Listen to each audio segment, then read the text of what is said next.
Magandang buhay, mabiyayang buhay, mapagpalang buhay, mapayapang buhay sa ating lahat.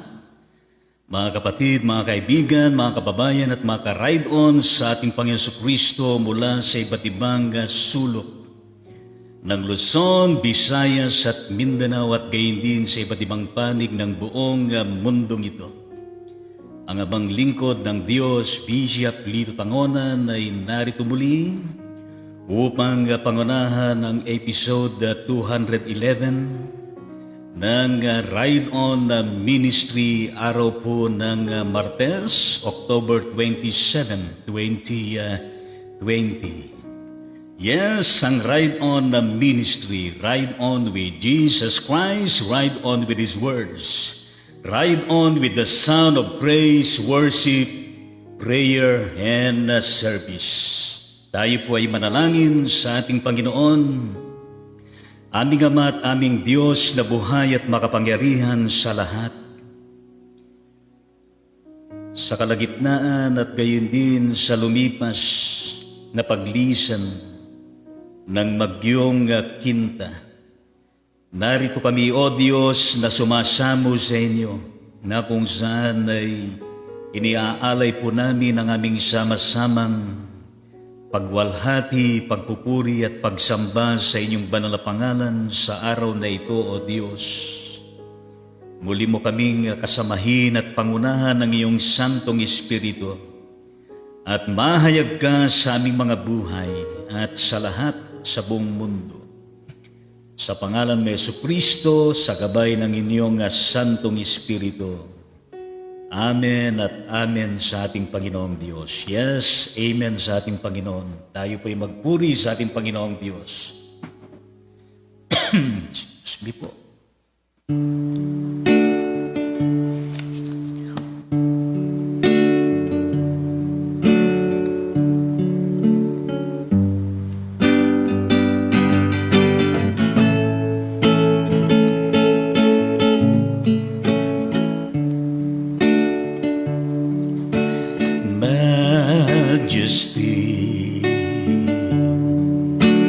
Worship His majesty. Unto Jesus be all glory, honor, and praise. Majesty, kingdom, authority flow from His throne unto His own, His anthem reigns. So exalt, lift up on high the name of Jesus. Magnify, come glorify Christ Jesus the King.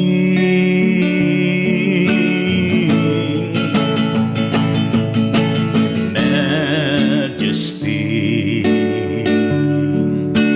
worship His majesty. Jesus who died, now glorified, King of all kings. So exalt, lift up on high the name of Jesus. Magnify, come glorify Christ Jesus the King.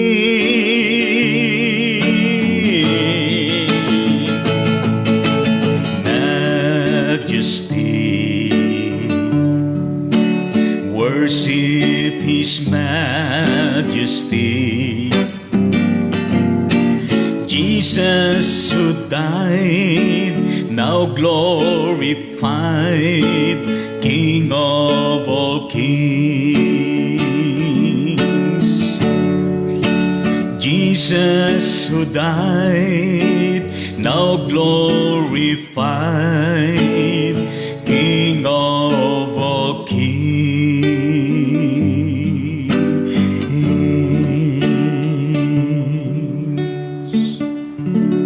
Yes, amen sa ating Panginoon, at nararapat lamang natin pong ilagak sa Kanya ang ating sama-samang pagwalhati sa Kanyang banal na pangalan. At, excuse me po, kamusta ho tayo mga kapatid at mga kababayan, mga ka-ride-on sa ating Panginoon? Ay kahapon ay wala hong ride-on ministry sapagkat naapektuhan yung globe dito sa area dahil po sa bagyong ito na Kinta, na kung saan ay napakalawak po ang kanyang epekto sa bansa natin. Kaya naisa kasama sa ating ipapanalangin mamaya. Kaya purihin po natin ang ating Panginoong Diyos at tayo po'y magpatuloy sa ating live streaming. Ang ating pong teksto sa araw na ito ay karugtong ng ating mga tinatalakay sa Ebanghelyo ayon kay Juan. At ito po yung pinakalas na chapter ng The Gospel of John. Pero hindi po natin matatapos ang buong chapter na ito sapagkat mahaba po. Ebanghelyo ayon kay Juan, kabanatang 20 sa mga talatang 1 hanggang 18, na kung saan ay masisilip din natin ang Ebanghelyo ayon kay Mateo, kabanatang 28, talatang 1 hanggang 10. At gayon din ang Ebanghelyo ayon kay Marcos, kabanatang 16, talatang 1 hanggang 8. At gayon din ang Ebanghelyo ayon kay Lucas, kabanatang 24, talatang 1 hanggang 12. Ayon sa ating pinaka-main passage, na ito nga ay mayroong kinalaman sa muling pagkabuhay na maguli ni Jesus. Kaya yun sa pagsasalarawan sa ating pinaka-main biblical passage, na kung saan ay tinutukoy na madilim-dilim pa ng araw ng linggo, na kung saan ay naroon na si Maria Magdalena sa libingan. At doon ay naratnan niyang naalis na ang batong panakip sa pinto ng libingan, na kung saan ay si Maria Magdalena ay napatakbo siyang pumunta kay Simon Pedro at sa alagad na mahal ni Jesus. Walang iba kundi si John. At sinabi sa kanila, kinuha sa libingan ng Panginoon at hindi namin alam kung saan na dinala. Ngayon, dito sa Ebanghelyo ayon kay Juan, ang tinutukoy lang dyan ay si Maria Magdalena ang naroroon. Meron na bang sinasabi naman sa Ebanghelyo ayon kay Mateo? Makaraan ng ang araw ng pamamahinga, pagbubukang liwayway, ng unang araw ng sanglinggo, kung kaya't pumunta sa libingan ni Jesus si Maria Magdalena at ang isa pang Maria. Meron pang karagdagan na isang Maria. Ngayon, ano ang nangyari doon? Ang pagsasalarawan ng Ebanghelyo ayon kay Mateo, na kung saan pati ang kalikasan ay nakikiisa, biglang lumindol ng malakas. Bumaba mula sa langit ang isang anghel ng Panginoon, ginulong ang batong nakatakip sa libingan at naupo sa ibabaw niyon. Ang kanyang mukha ay nakasisilaw na parang kidlat at kasimputi ng busilak ang kanyang damit. Ngayon, ang naging dating sa mga bantay na nagbabantay sa libingan ni Jesus, nanginig sa takot. Ang mga bantay at nabulagtang animoy patay nang makita ang anghel. Ngayon, anong naman ang sinasabi doon sa Ebanghelyo ayon kay Marcos? Pagkaraan ng araw ng pamamahinga, si Maria Magdalena, naging tatlo ngayon dito, ang kababaihan. Si Maria ang ina ni Santiago at si Salome ay bumili ng pabango upang ipahid sa bangkay ni Jesus. At ng linggo ng umaga, pagsikat ng araw, sila ay pumunta sa libingan ni Jesus. Samantalang sila ay naglalakad sa daan ay kanilang pinag-usapan, nag-usap-usap sila. At merong isang katanungan dito, sino kaya ang makikiusapang magpagulong ng batong nakatakip sa pintuan ng libingan? Sino kaya ang mapakiusapang magpagulong ng batong nakatakip sa pintuan ng libingan? Ibig sabihin, malaki at mabigat yung nakatakip sa libingan. Ang deskripsyon dito ay napakalaki ng batong iyon. Kaya gayon ang sabi nila. Ngunit nang tanawin nila ang libingan, nakita nilang nakaupo sa gawing kanan ng isang binatang nararamtan ng mahaba at puting damit at sila'y natakot. Yes, at sila'y natakot. Ngayon, tingnan naman natin ang sinasabi ayon sa Ebanghelyo kay Lucas sapagkat mahalaga na makita natin ang kabuuan nito. Umagang umaga, ng araw ng linggo ang mga babae. Ang ginamit dito ay mga babae. Doon sa una, isang babae lamang, yung pangalawa, tatlo na, at ngayon ay mga babae.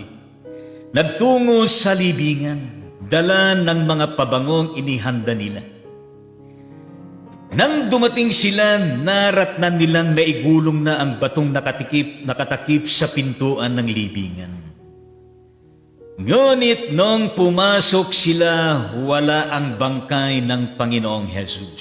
Samantalang, nagugulo ang kanilang isip tungkol dito, nakita nila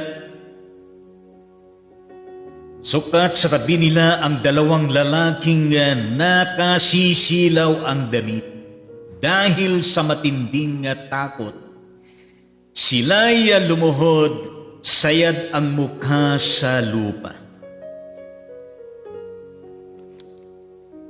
Kaya purihin natin ang Panginoon sa mga kaganapan na yan.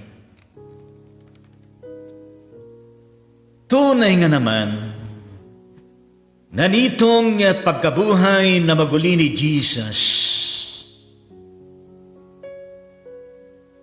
ay nangyari. Ibig sabihin noon ay totoo si Jesus. Ibig sabihin noon ay hindi nagpapanggap at hindi sinungaling si Jesus. Sapagkat itong pagkabuhay na maguli ni Jesus ay siyang patunay na siya ho mismo ay buhat sa kanyang Ama. Na mismo taglay niya ang katotohanan. At dahil sa katotohanan na ito at sa kaganapan ng kanyang paunang sinabi sa kanyang mga disciples na siya ay mabubuhay na maguli sa takdang panahon, mula sa kanyang kamatayan, ay naganap nga sa araw ng linggo. At yan ay matatawag natin, mga ka-ride-on sa Panginoon, na Mysterium Tremendum. God's Mysterium Tremendum. The tremendous mystery of God. Na ito ang siyang tunay na buod. Ito ang tunay na kung saan ay katotohanan. At nagpakita at patuloy na magpapakita na kung saan lahat ng mga ginagawa ng mga Christian churches, lahat ng mga ipinangangaral ng mga church workers, kasama na ang mga laiko, bawat kaanib na sumasampalataya, nananalig at sumusunod, naniniwala sa mga katuruan ng ating Panginoon.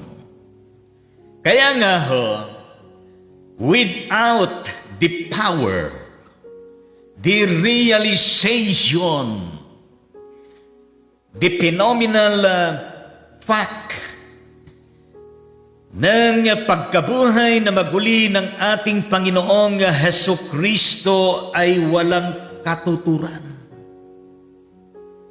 ang mga pangangaral. Walang magiging katuturan ang eksistensya ng kanyang pangkalahatang katawan.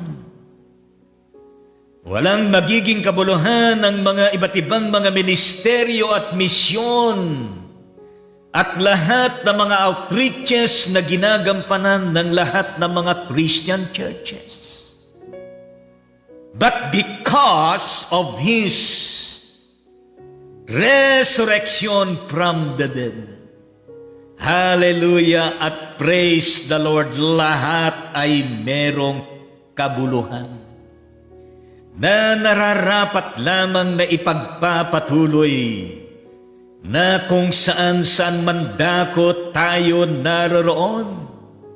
Anumang panahon ng sitwasyon, anuman ang panahon ng ating pinagdadaanan, we should always proclaim that Jesus ay nabuhay na maguli mula sa kamatayan. And we praise the Lord for that. And we utter words of gratitude and thanksgiving. Kaya nga palakpakan natin ang ating Panginoon. Hallelujah. At ditong pagkabuhay ng Panginoon sa mga patay, ito ho ang patuloy na bumubuhay sa atin.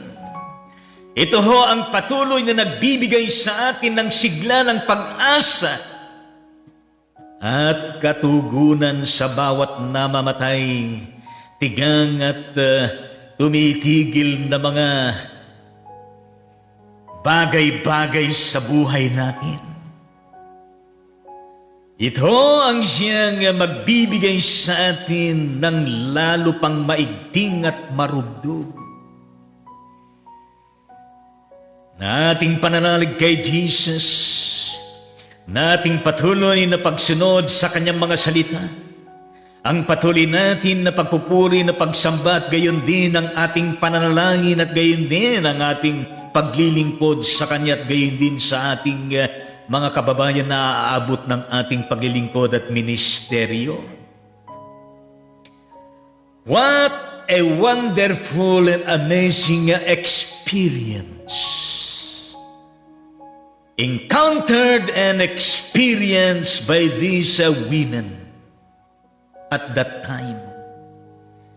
We praise the Lord, and we indeed shout out all the women, because these women representing all women and all men and all others, because of their faith, because of their zealousness, because of their strong determination, because of their living legacy, because of their living exemplary life and service, even in the midst of the situation of Jesus, of which He encountered the reality of death at siya'y inilibing.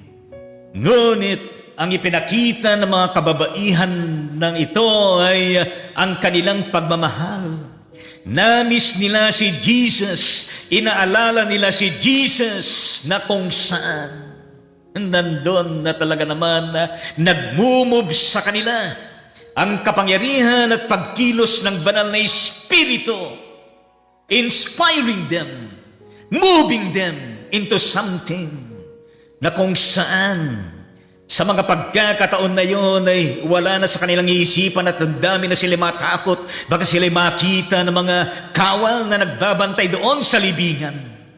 Pero ang mahalaga sa kanila ay si Jesus, si Jesus, si Jesus, nothing more, nothing less. Jesus lang, mahalaga sa kanila. Kaya nga ho sila'y naglakbay. Kaya nga ho sila'y talaga naman nandun ang kanilang kagalakan. Talaga naman nandun ang kanilang pagsusumigi, nandun ang kanilang preparasyon, paghahanda.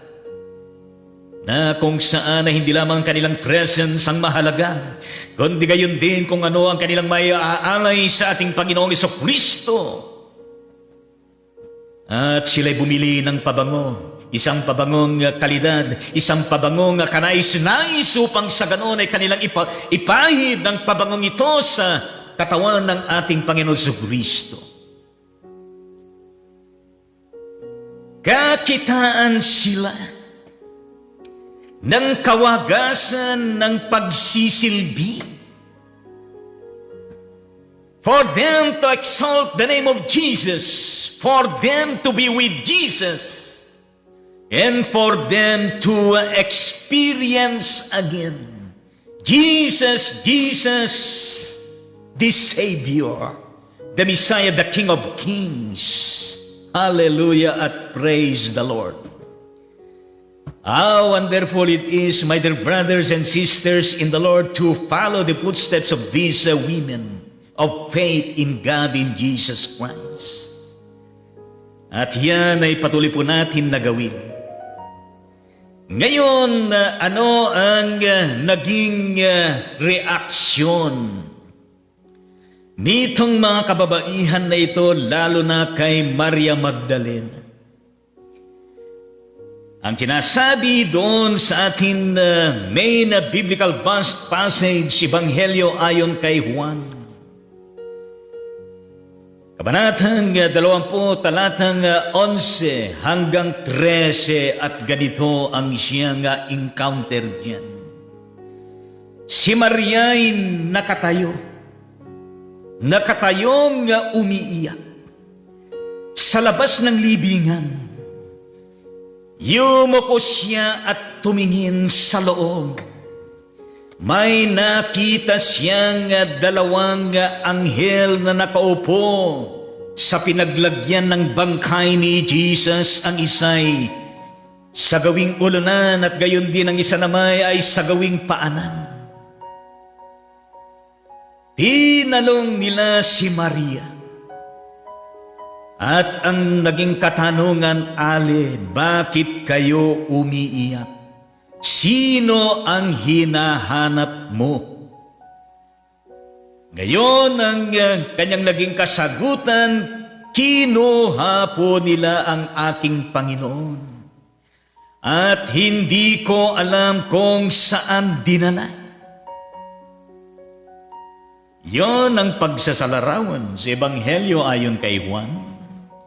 Ngunit tignan naman natin doon sa Ebanghelyo ayon kay Mateo, 28, talatang 5 hanggang 8. Ngunit sinabi nito sa mga babae, huwag kayong matakot.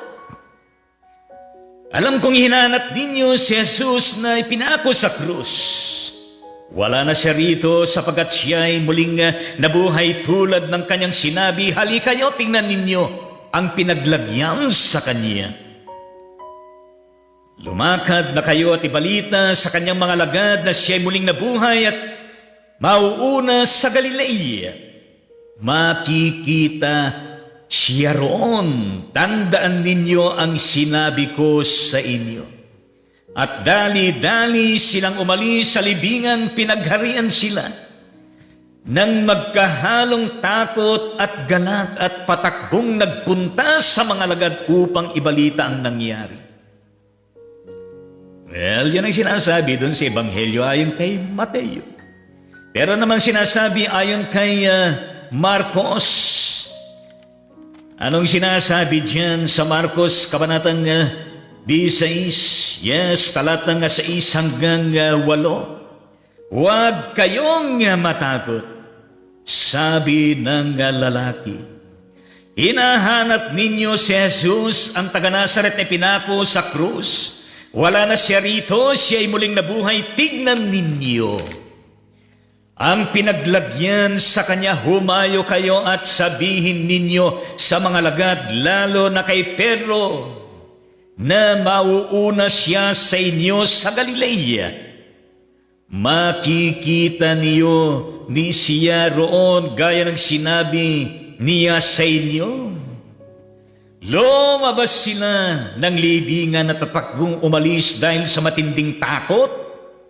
At sa tindi ng kanilang katakutan, wala silang sinabit kaninuman. At ano naman ang sinasabi ang Ebanghelyo ayon kay Lucas?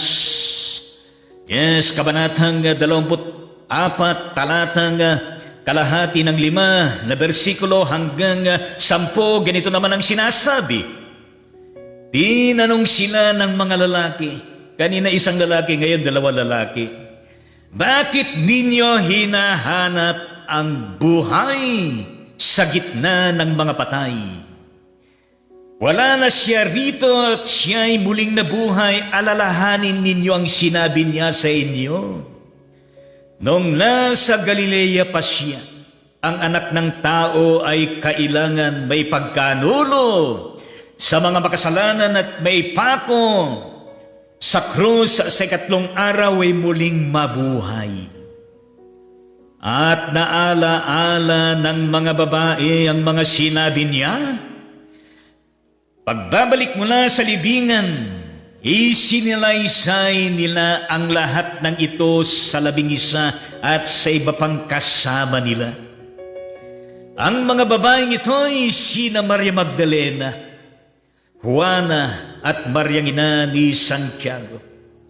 Sila at ang iba pang mga babaeng kasama nila ang nagbalita nito sa mga apostol. Sa passage na ito, hindi lamang 3 na, kundi mga iba pang babaeng kasama nila ang nagbalita nito sa mga apostol. Baka naman pagkatapos doon sa libingan ay merong mga sumama sa kanila na iba pang mga kababaihan. Mga karaibon sa ating Panginoong Hesukristo, napahalaga po na makita natin dito ang katotohanan. Anong katotohanan? Una, na talagang si Jesus mula sa Diyos Ama. Pangalawa, na si Jesus ay taglay niya. Ang buong kapangyarihan at kapamahalaan na ipinagkatiwala sa kanya ng Ama. Pangatlo, na tunay na siya ay nabuhay na maguli. Pang-apat, na merong mga naging saksi sa kanyang pagkabuhay na maguli. Unang-una, ang Diyos Ama. Pangalawa, si Jesus mismo. Pangatlo, ang pagkilos ng kanyang banal na Espiritu. At ang pang-apat ay ang kanyang mga angheles. Talaga palang tunay na merong mga angels. Hallelujah at praise the Lord. mga anghel ng Panginoon. Hindi lamang isa, hindi lamang dalawa, hindi lamang tatlo, kundi ang angheles ng Panginoon ay we cannot count them all. Yes, hindi natin mabibilang. Kaya nga ho, sa panahon ng siya ay nakakaranas ng pighati, ng napakahirap na sitwasyon na kanyang pinagdaanan, at gayon din sa panahon na siya ay nakabayubay sa krus, kung nanaisin lamang ng Diyos Ama at gayon din ng kanyang anak at ng kanyang mga angheles at Espiritu Santo na doon pa lamang na kung saan ay gumawa na ng himala ang Diyos Ama upang hindi siya tuluyang mapako sa krus, ay maaaring mangyari ng tiyak na tiyak, ngunit hindi yaon ang nakasaad sa kasulatan. Jesus Christ must indeed encounter the most difficult encounter and experience na kanyang pinagdaanan, so that the reality and truth of redemption and atonement, and of course, ang pagliligtas ng Diyos Ama sa pamagitan ng Jesucristo ay mangyayari. Kaya nga ho, without the birth, yes, the ministry and mission, including the suffering and the death of Jesus Christ, wala hong pagkabuhay na maguli. Kaya nga po, kapag sinasabi natin the good news, ang mabuting balita, it encompasses and embodied everything in the entirety of life, of the life of Jesus Christ, including all the events that were held as missions and ministries, the outreaches, the miracles, mga talinhaga, mga pagpapagaling, at iba pang mga ginampanan at ginawa ng ating Panginoong Jesucristo. Kaya nga ho, we have to believe always on the reality and existence of God the Father in Jesus Christ, and the power and acts of the Holy Spirit, and all of this truth patungkol kay Jesus Christ. Kaya nga ho, sa atin, sa araw-araw natin na mga ginagawa sa araw-araw, at gayon din ho lahat ng ating mga hinaharap at pinagdadaanan, mahirap man o hindi, matindi man o hindi, lalo na sa panahon na ito ng global pandemic, dapat nating paniwalaan, mga ka-ride-on sa Panginoon, na merong Diyos na buhay na tumutulong gumagabay sa atin. Would you say amen to that? Merong Espiritu Santo na kapahayagan niya na kumikilos at gumagabay, at gayon din ang Diyos na ito kumakasangkapan ng kanyang mga angheles, kumakasangkapan maging ang mga mumunting mga angheles na mga taong merong pagmamahal, mga taong merong pagkilala sa Kanya, mga taong merong malasakit at mga taong merong kahabagan sa mga tao. Kaya nga ho, sa mga sandali na nangangailangan tayo ng karamay at kaagapay, Merong kinakasangkapan ng Diyos na tao. Merong kinakasangkapan ng Diyos na pagkakataon. Merong kinakasangkapan ng Diyos na malapit sa ating mga puso. Merong kinakasangkapan ng Diyos na manggagawa. Merong kinakasangkapan ng Diyos na kasama natin sa pananampalataya sa iglesia. Merong kinakasangkapan ng Diyos di natin nakikilala. Pero ang mahalaga, God is with us always. God is always good all the time, and all the time God is good and so faithful. Itong Panginoon na ito na kung saan lagi po ay merong malasakit sa bawat isa sa atin. Kaya nga ho, ang message ng mga anghel na ito na isinugo ng Diyos Ama doon sa libingan ay upang iparating na pagkatapos na magampanan na kung saan ay masilayan ang pagkabuhay na magulin mula sa mga time ni Jesus, hindi naman ang mga angheles ang bumuhay sa Kanya, kundi mismo ang Kanyang Ama na nasa langit at sumasa atin sa pamagitan niya mismo.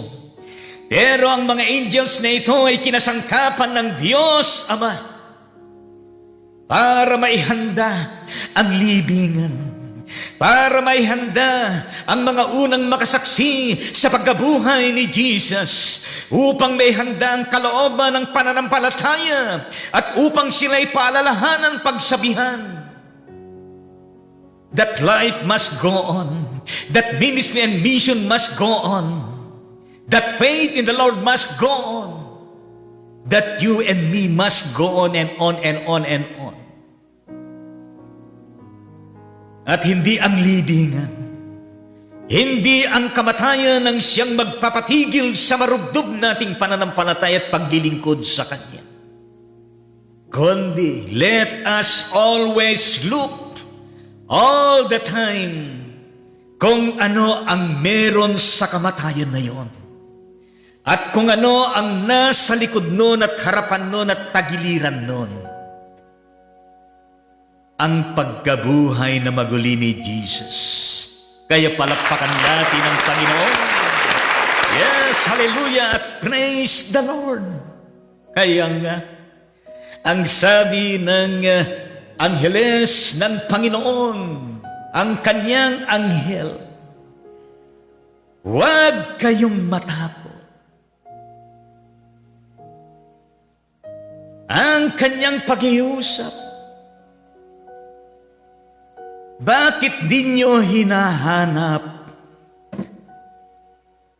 si Jesus na taga Nazaret na ipinako sa krus, namatay, pero siya'y nabuhay na maguli?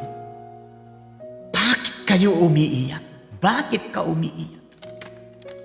Alam ninyo, kapag merong tao na nagtatanong sa atin ng ganyan, bakit ka umiiyak?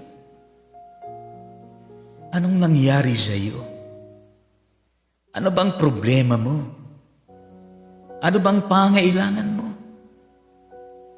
Sino bang hinahanap mo? Bakit malungkot ka? Bakit umiiyak? Kapag merong ganong nagtatanong sa atin, sa halip na mainis tayo, dapat tayong magpasalamat sapagkat merong ipinagkakaloob ng Diyos na karamay. Merong ipinagkakaloob ng Diyos na tatapik sa ating mga balikat na maaaring magsasabi, huwag kang mag-aalala. Makakayanan mo yan. Magtiwala ka sa Diyos, tutulungan ka ng Diyos, lumaban ka. Huwag kang patitinag sa iyong pinagdadaanan. Man, napakasarap na makarinig sa ngayon. This month, yes, this month, hapon, linggo, nung isang araw, makikita natin sa Facebook. Yes, including messengers and YouTube. Ang mga pahatid na appreciation, gratitude, thanksgiving sa mga lingkod ng Panginoon, ng mga pastor, mga diakonesa. Lahat ng mga lingkod ng Diyos na kung saan andun ang mga taktik na paabot ng pangungumusta sa mga church workers.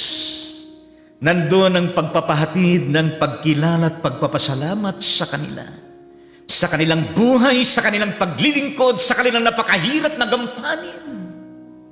Nandun ang mga encouragement na kung saan kahit na maraming pinagdadaanan na pangungutya, kahit na merong hindi ma-please ang lahat, kahit na merong nagsasabi na, ba't ganyan naman ang sermon mo, pastor? Napakahaba. Yung iba naman, bakit naman ganyan ang sermon mo, napakaikli? Bakit naman yung ganyan sermon mo, pinapatamaan mo ako? Pinepersonal mo ako? Minsan, malalagay lingkod ng Diyos sa isang sitwasyon na kung saan, ano bang klaseng sermon ko na? Maikli ba? Mahaba ba? Ano ba ang laman ng sermon?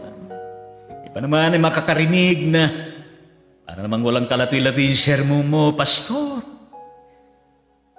Iba naman ay tinitignan yung kasuutan ng pastor.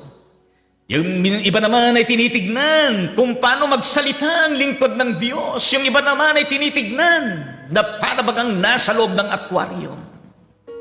Mula sa ulo hanggang sa buntot at sa bawat himaymay ng isda, tinitignan ng maigi. Kung minsan, ganun din na para bagang ang lingkod ng Diyos nasa aquarium na kung saan tinitignan lahat. At kung i-rate, kung minsan, kung sa 100% na rating, maaaring ang mas nakita na negatibo sa lingkod ng Panginoon ay 75% at 25% lamang. Yung positibo. And of course, meron din ganyan na mga karasan ng mga laiko sa kanilang mga trabaho, sa kanilang workplaces, sa kanilang mga pinagdadaanan sa buhay. Minsan, nandun ang katotohanan na kung saan ay marami ka ng ginawa. Mga pagpapagal, paglilingkod, pero ang nakita pa rin yung kamalian. At kulang na kulang pa rin yung a matter of extending utter words of appreciation and gratitude and thanksgiving. Hindi naman nila lahat. Pero tuloy lang ang buhay. Kahit may bagyong Kintina. Kahit may sinasabing parating pa na bagyo ng buhay. Kahit merong global pandemic, we have to move on. Ang tingnan natin si Jesus na nabuhay na maguli at hindi yung mga bagay-bagay na nagpapahina. Kundi let us always look unto Jesus, the author and finisher of faith. Di ba yan ang sinasabi diyan sa bandang Hebreo? Yes, purihin natin ang Panginoong Diyos. Kapag si Jesus, ang titingnan natin, nakapokus tayo sa Kanya. We love so much the Lord Jesus Christ, and we indeed follow His footsteps and everything underneath, overneath. Name it all. As long as we put everything unto the Lord with trust and confidence, with faith and obedience unto Him, everything will be all right. Maniwala po kayo. Kaya nga ho, ang abang lingkod ng Diyos, tuloy lang ang buhay. Tuloy lang ang live streaming. Tuloy lang ang paglilingkod. Tuloy na tuloy lang. Kahit ano ang pinagdadaanan natin. Because there is life even beyond the reality of death.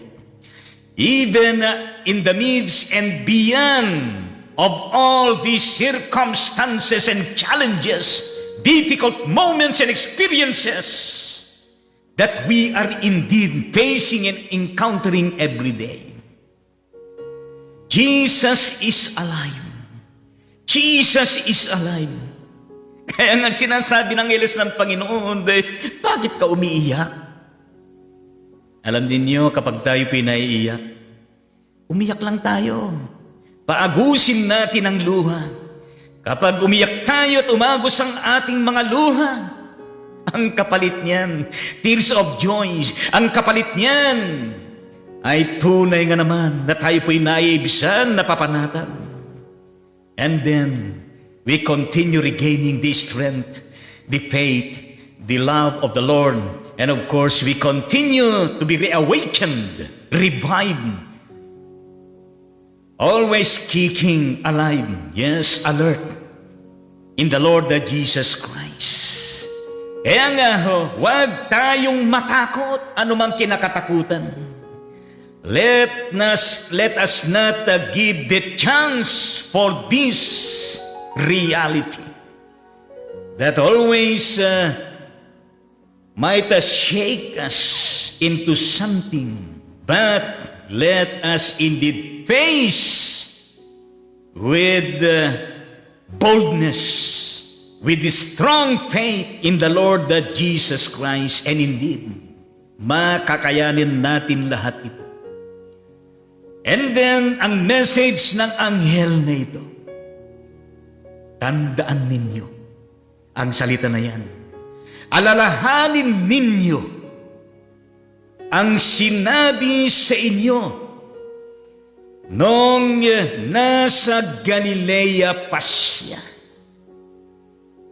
And same is true in our current situation.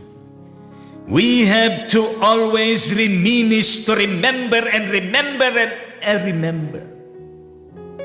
Lahat ng pagpapaalaala, lahat ng tagubilin, lahat ng mga provision, mga promises, ang mga katuruan at mga salita ng ating Panginoon Kristo, sapagkat ang mga ito ay magbibigay ng liwanag, sapagkat ang mga ito ay magbibigay ng kalakasan, ang mga ito ay magbibigay sa atin ng energy.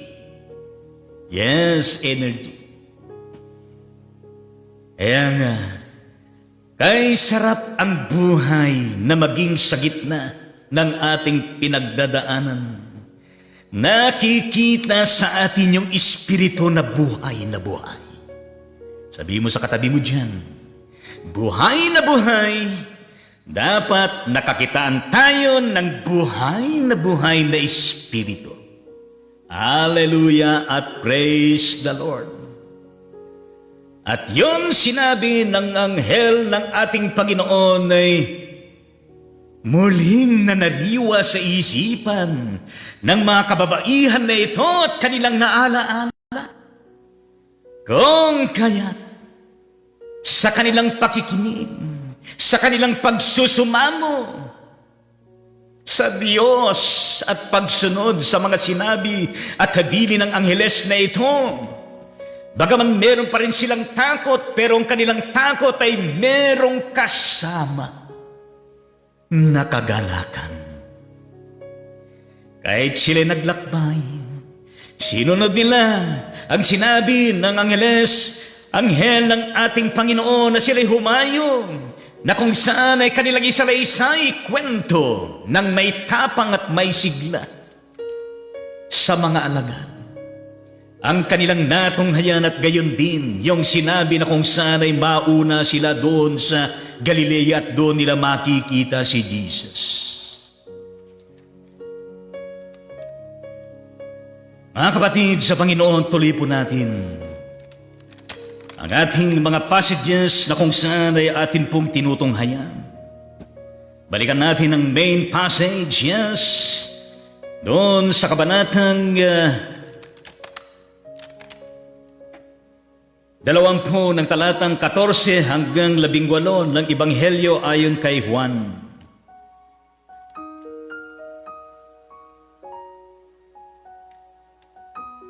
Ano ang naging dating dito sa kanilang sa ginawa ng mga kababaihan na ito? Yes, ang kanilang ginawa mga kapatid sa ating Panginoon. Lumingon siya pagkasabi nito. Hindi pa sila nakarating sa mga disciples. Pupunta pa lang sila. Naroon pa lang sila kasama sa kanilang paglalakbay. Lumingon si Jesus. Pagkasabi nito at nakita niya si Jesus na nakatayo roon. Ngunit hindi niya nakikilalang si Jesus iyon. Ibig sabihin doon si Maria Magdalena. Tinanong siya ni Jesus, bakit ka umiiyak? Sino ang hinahanap mo? Akala ni Maria siya ang tagapag-alaga ng halamanan, kaya't sinabi niya, Ginoo, kung kayo po ang kumuha sa kanya, ituro ninyo sa akin kung saan ninyo dinala at kukunin ko. Maria, ani Jesus. Humarap siya at kanyang sinabi, Rabuni. Ibig sabihin, Guro, huwag mo akong hawakan sapagkat hindi pa ako nakapupunta sa Ama, wika ni Jesus. Sa halip, pumunta ka sa aking mga kapatid at sabihin mong akit ako sa aking Ama at inyong Ama, sa aking Diyos at inyong Diyos. Kaya't si Maria Magdalena ay pumunta sa mga lagad at sinabi, nakita ko ang Panginoon. At tuloy, sinabi sa kanila ang bilin ni Jesus. Yun ang sinasabi doon sa Ebanghelyo ayon kay Juan. Pero tignan naman natin yung ilang kapiraso doon sa Ebanghelyo ayon kay Mateo para makumpleto natin ano po. Kabanatang 28, talatang 9 hanggang 10 nang sinasabi ganito. Ngunit sinalubong sila ni Jesus at binati. At lumapit sila, niyakap ang kanyang paa at sinamba siya. Sinabi sa kanila ni Jesus, huwag kayong matakot. Pumayo kayo at sabihin sa mga kapatid ko na pumunta sila sa Galilea at makikita nila ako roon. Dito, kanilang niyakap ang kanyang mga paa at sinamba siya. Ngayon, doon naman sa Ebanghelyo ayon kay Juan ay sinasabi doon ni Jesus, huwag mo akong hawakan sapagkat hindi pa ako nakapupunta sa Ama. Iyon ang kanyang sinabi. Pero lahat niya ng mahalaga. Alam niyo, kanina, ang pagtatanong ng anghel, bakit kayo umiyak? Sinong hinahanap ninyo? Ngayon, si Jesus mismo ang siyang nagtatanong ngayon, bakit ka umiiyak? Sino ang hinahanap mo? Sino ang hinahanap mo? Nakita natin nga ang talagang di matatawaran na malasakit ni Maria Magdalena ang mga kababaihan na ito because they would like to see Jesus. At kung may kumuha man sa labi ng ating Panginoon ay nais nila na matunghayan, malaman kung saan siya dinala. At hindi lamang yan kundi nais nilang kunin kung nasaan si Jesus. Alam ninyo, napakahalagang mga ito. Lalo na yung sinasabi din doon sa Mateo. Sinalubong sila ni Jesus. Binati. Alam ninyo ang Panginoong Yesus. Ito ho ay ilan sa kanyang mga katangian. Nakapahayagan ng kanyang pag-ibig. Ihuma si Jesus. Lagi ho na nananawagan sa tao. Sa mga masama man, sa mga mabubuti, sa mga mananampalataya, sino man, nandun lagi yung panawagan ng ating Panginoon. Nandun lagi yung kanyang pag-ibig at espiritu na welcoming all people to come unto Him. Hallelujah at praise that. And of course, di pa man tayo na lumalapit sa ating Panginoon, nandun na yung paunang hakbang ni Jesus. Nandun na tayo po'y sinasalubong. Binabati na ng Panginoon. Araw-araw, sinasalubong tayo ng Panginoon. Binabati po tayo ni Jesus. Lumalapit siya. Kapag tayo'y natutulong, binabantayan niya tayo. Kapag tayo ay nagigising, sinasalubong tayo. Binabati at kinakausap at maring sinasabi niya, "O anak, maganda ang aura ng iyong mukha ngayon. Nagising ka na merong ngiti. Maliwalas ang iyong mga mata, ang iyong mukha." Meron naman na maring sinasabi niya, "O anak, bakit ganyan ang mukha mo ngayon, kagigising mo? Bakit nakasimangot ka?" Iba naman ay sinasabi, "Bakit ka umiiyak? Ano ba ang nararamdaman mo? Ano ba ang sitwasyon mo? Ano ba ang nais mo?" Iba-ibang kaparaanan ng pagsalubong at pangungumusta, pagbati ng ating Panginoon Kristo. And during they start and the whole of every day and beyond, nandun po lagi ang pagkikisa, ang pagsubaybay at pag-iingat ng ating Panginoon. At nandun din yung kanyang mga paalala. Mag-ingat ka. Pagbutihin mo. Kayang-kaya mo yan. Huwag kang susuko. Lumaban ka. Huwag kang patitinan. Tuloy-tuloy lamang ang buhay. Basta't hindi ka lilikat sa akin. Magpatuloy ka lamang na manalig, manampalataya at maniwala na mayroong Diyos na buhay, na si Jesus ay nabuhay na maguli mula sa mga patay. And then, at the end of the day, at the end of the day and beyond. Hallelujah, praise the Lord. Marami ang nagpapasalamat sa Panginoon. Nagwawalhati sa Panginoon. Kumikilala sa kabutihan ng ating Panginoon, sa kanyang katapatan, sa kanyang aruga, sa kanyang malasakit, sa kanyang mga pagpapaalaala. Pero sa kabilang dako ay meron pa rin na kung saan nagpapatuloy na matigas ang kanilang mga ulo at puso at walay silang kaakibat na panahon inilalagak sa Panginoong Diyos. Kaya nga ho, sinasabi ni Jesus sa mga Maria, na kung saan ay bakit ka umiyak, sino ang hinahanap mo?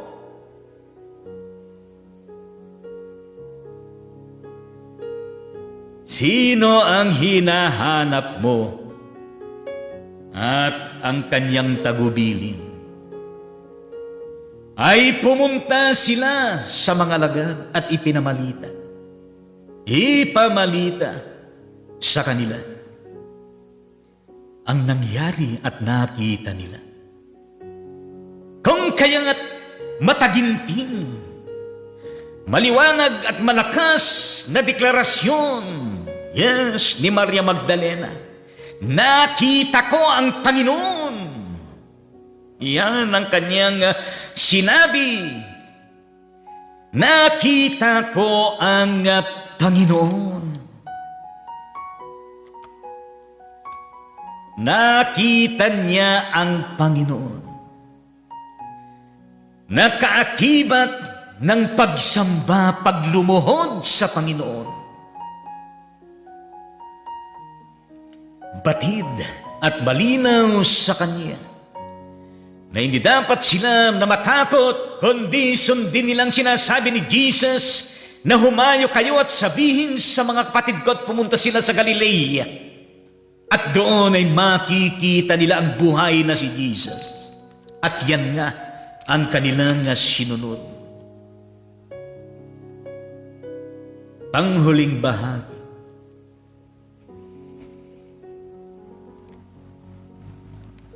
Ayon doon sa Ebanghelyo ni Lucas, kabanatang 24, talatang 11 hanggang 12. Ngunit inakala ng mga apostol na kahibangan lamang ang kanilang sinabi, ang sinabi ng mga Maria. Kaya hindi sila pinaniwalaan ang mga babae. Gayunmay tumindig si Pedro at patakbong nagpunta sa libingan. Yumakod siya at pagtingin sa loob ay wala na siyang nakita kundi ang mga kayong lino. Kaya't umuwi siyang nagtataka sa nangyari. Iyon naman ang naging personal experience ni Pedro. At ano naman ang pagsasalarawan sa Ebanghelyo ayon kay Juan, kabanatang 20, talatang 3 hanggang 10. At diyan tayo magtatapos.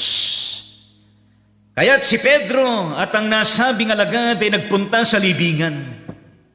Kapwa sila tumakbo, ngunit si Pedro ay naunahan ng kasamang alagad.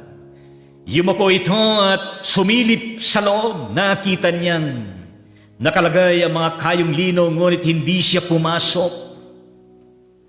Hindi siya pumasok. Hindi katulad ng mga Maria.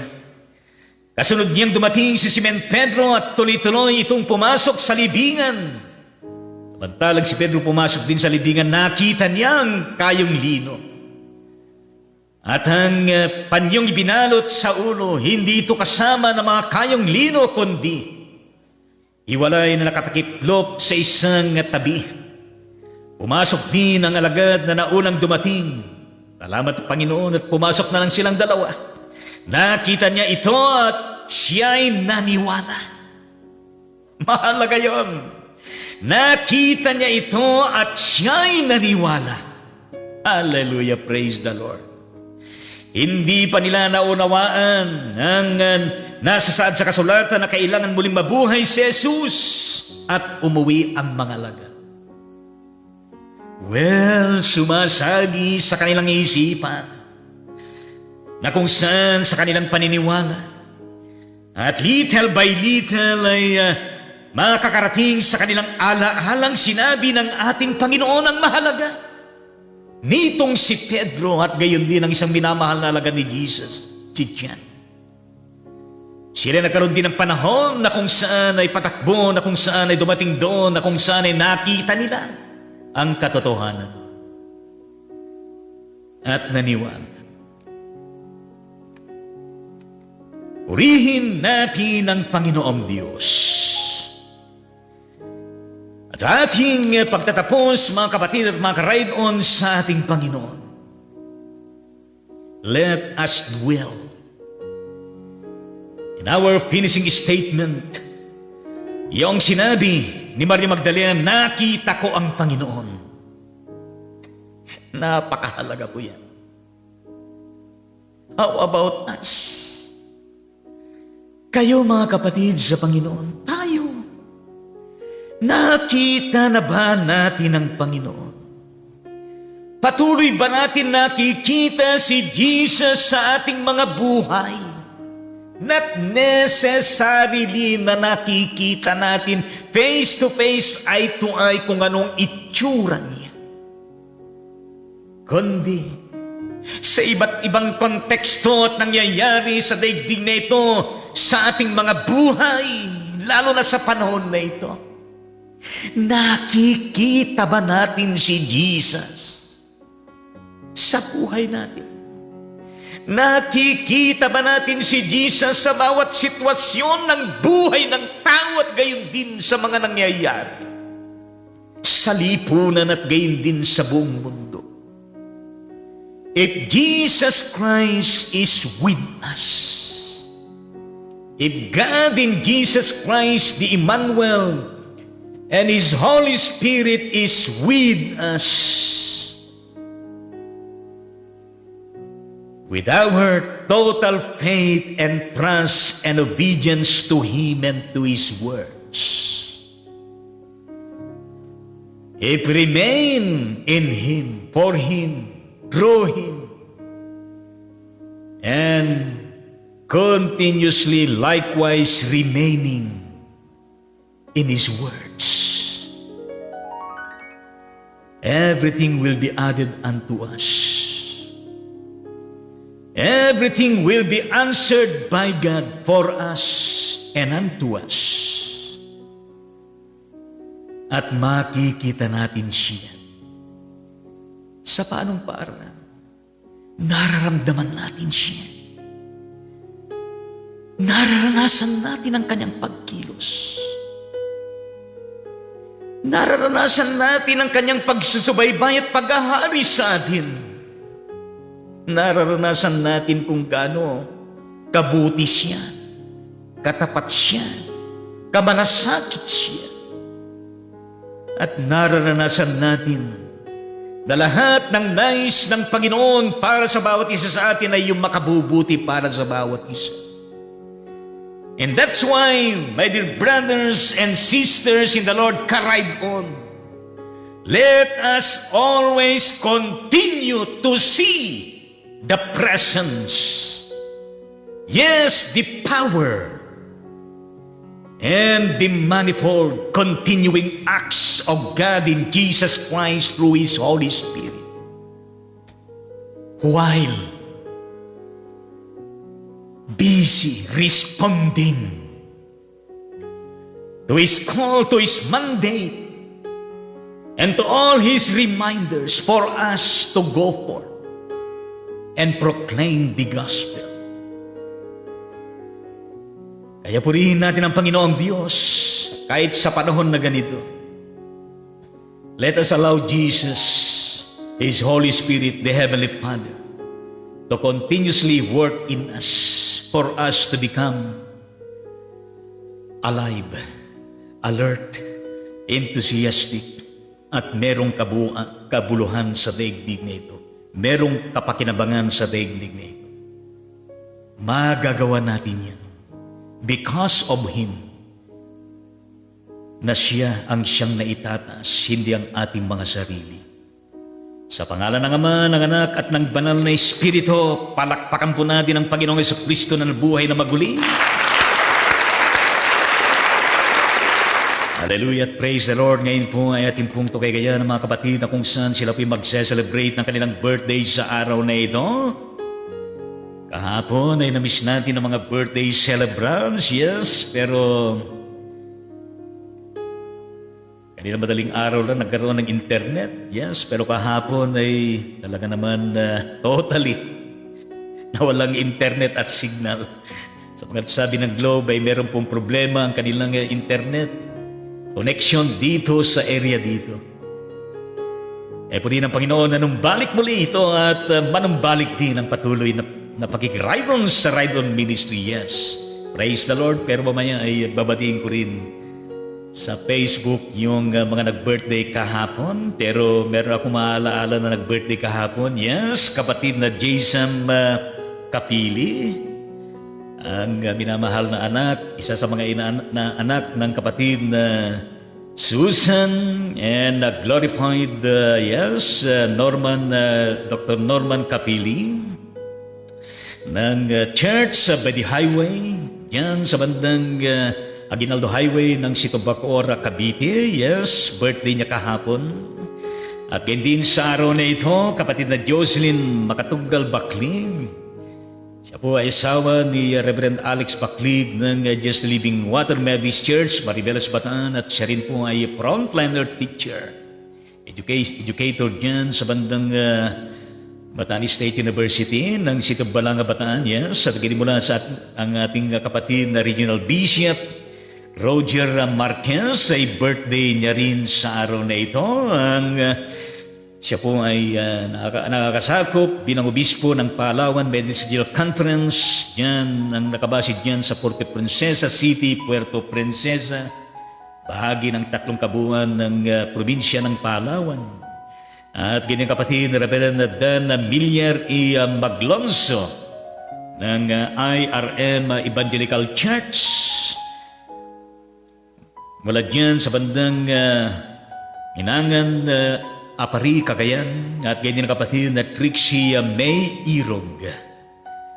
Diyan sa Maribelas, Bataan, at ganyan ang kapatid na Lira sa Sugitan ng Santiago City, Isabela. At ang kapatid na Hazel Joy Seller ng Tugigaraw City, Cagayan. Ganda naman pilyedo niya, Seller, nagbebenta, may business to siguro.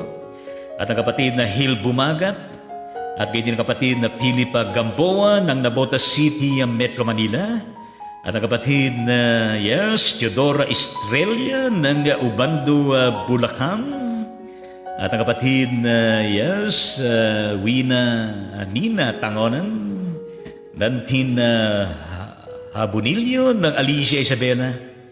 At ang kapatid na Levi Tangonan ng Ballesteros, Cagayan. At ganyan ang kapatid na Reverend Florenda Floria Osorio ng Iglesia Media sa Pilipinas diyan sa bandang Puerto Princesa, Palawan.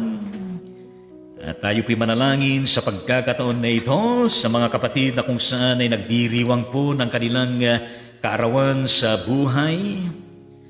Kahit na mabagyo, pero hilingin natin sa Diyos ang mabagyong biyaya niya. Manalangin po tayo. Aming Ama at aming Diyos, nakakatuwa po na Ikaw ang siyang Panginoon at tagapagligtas. Nabuhay na maguli mula sa mga patay na bumubuhay sa bawat damdamin, puso, isip, at katauhan namin bilang inyong pinagkakatiwalaan sa araw-araw. Salamat po sa mga nabanggit na mga pangalan na nagbe-birthday ngayon at sa lahat po ng mga birthday celebrants kahapon. At maging sila, O Diyos, na hindi namin kilala saan man sila naroon sa Pilipinas at sa buong mundo kasama ang mga sanggol na ipinanganak sa araw na ito. With your continuing sustenance and blessings, Panginoong Diyos, may you always be with them, providing the joy for them to come unto your presence to thank you and to rededicate their lives and the family they belong. Aming Ama at aming Diyos, salamat po sa kanilang mga buhay na ipinaglilingkod sa bayan, sa ibang mga aspeto at gayon din sila ng mga manggagawa ay sa larangan po ng ministeryo. Aming Ama at aming Diyos, tunay na Ikaw ay sumasa kanila lagi, Panginoon. Na ang inyong pag-iingat ay kanilang mararanasan lagi. Nakaakibat ng inyong pagkakaloob ng maayos na pamilya, matagumpay na buhay, malusog na pangangatawan, at natutugunan ang kanilang mga pangailangan sa araw-araw, O Diyos. At sa lahat ng kanilang mga mithiin na nais pa na ma-accomplish, O Diyos, ay marapatin at mapagtagumpay, Panginoon. Ito po, Panginoong Diyos, ang aming panalangin at patuloy na sila'y pagkalooban, O Diyos, ng marami pang kaarawan sa buhay na darating. In Jesus' name we pray. Amen at amen sa Panginoon at ating pong awitan ng mga kapatid na ito sa kanilang birthday.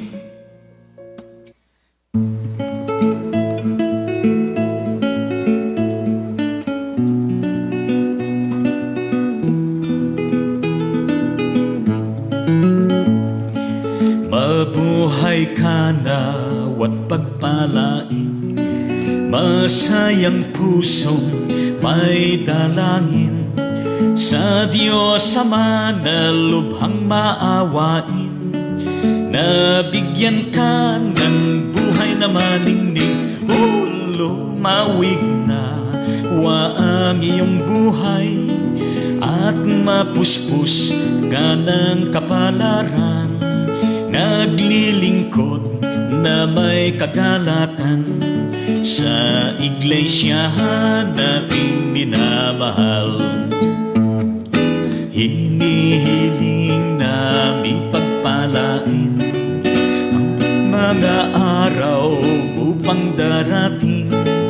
Ingatan ka sa hirap at lagim, laging payapa ang buhay mong angkin. Lumawig nawa ang iyong buhay at mapuspos ka ng kapalaran. Naglilingkod na may kagalakan sa iglesyahan nating minamahal. Nagpapasalamat kami, Ama, sa pag-ibig mong walang kapara. Ang tahanan ngayon'y nagsasaya, ay iyong pagpalain sa tuwi-tuwi na. Lumawig nawa ang iyong buhay at mapuspos ka ng kapalaran. Naglilingkod na may kagalakan sa iglesyahan nating minamahal. Happy birthday sa inyo lahat. Happy birthday sa inyong lahat.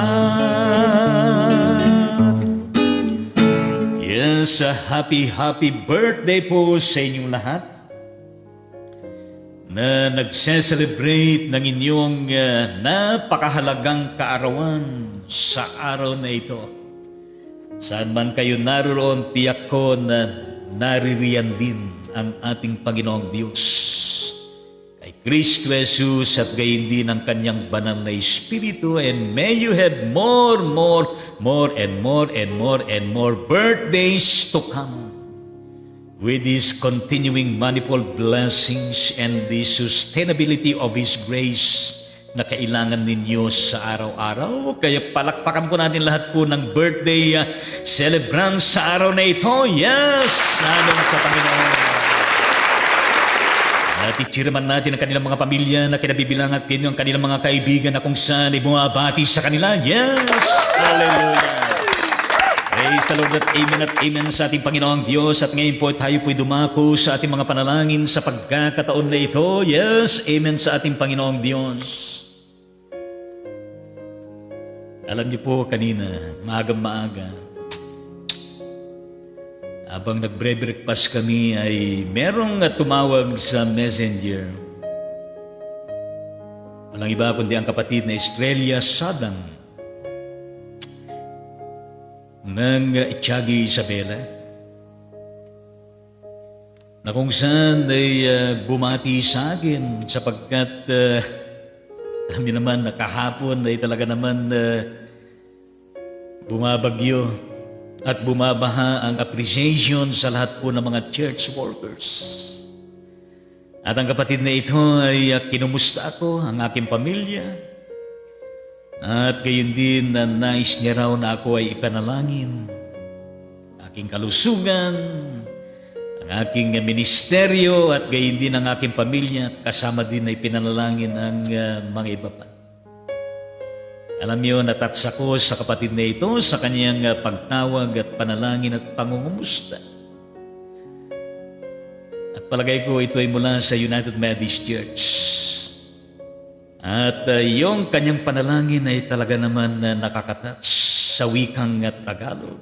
Sabi ko sa aking misis ay napakasarap pakinggan yung kanyang panalangin sa Ilocano, at purihin natin ang Panginoong Diyos. At sabi ko sa kanya ay maraming salamat at regards to your family, at ipapanalangin din kita sa panahon ng live streaming. Kaya manalangin po tayo. Mahabagin at mapagmahal na Diyos, maraming salamat po sa mga tao, kapananampalataya na inyong ginagamit, na nangungumusta at nagpapalakas sa mga manggagawa. na nagpapaabot ng panalangin, O Diyos. Katulad po ng kapatid na Estrella Sadang mula sa Itiyagi, Isabela, Panginoon. Personal po, O Diyos, na aking pinapanalangin sa inyo, Panginoon, na inyo pong katagpuin siya at gayon din ang kanyang kabuang pamilya at gayon din sa kanyang pinagkakabalahan sa araw-araw.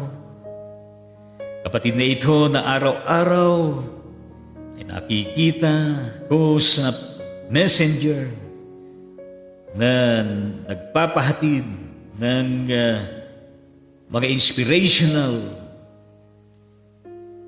na forwarded messages and greetings. Lord Jesus Christ, continue to bless this Sadang family. Patuloy na ingatan niyo at pagpalain sila, Panginoong Diyos. At gayon din ang kanilang mga kalusugan ay lagi pong maayos at malusog ang kanilang pangatawan.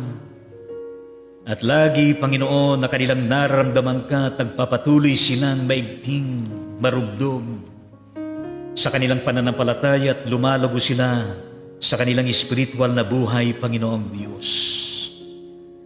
Panginoon, salamat po sa kanyang malasakit sa mga manggagawa. And of course, I pray all church workers, including all churches, lahat ng mga members, Panginoon, wherever they are in the Philippines and even in every part of the globe.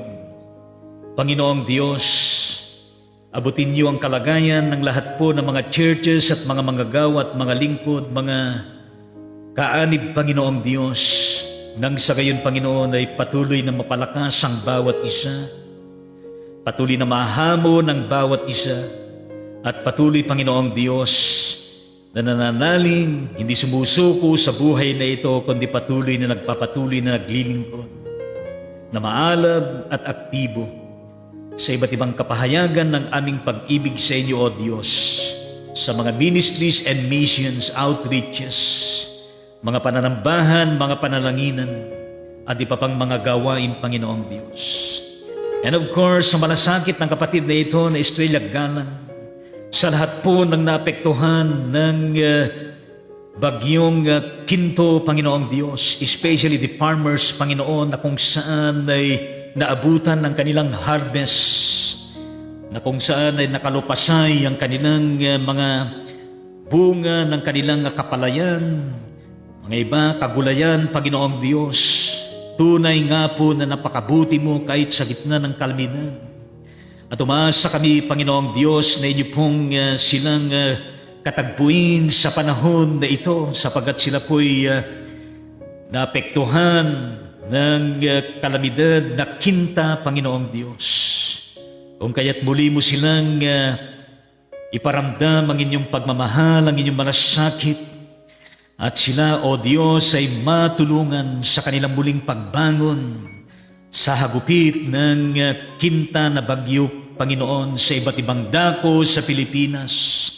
O Diyos, hindi lamang mga farmers, mga mangingisda, at maging sa mga hanay ng transportation, lalo na po, Panginoong Diyos, sila po na lumubog na barko sa Batangas, Panginoon.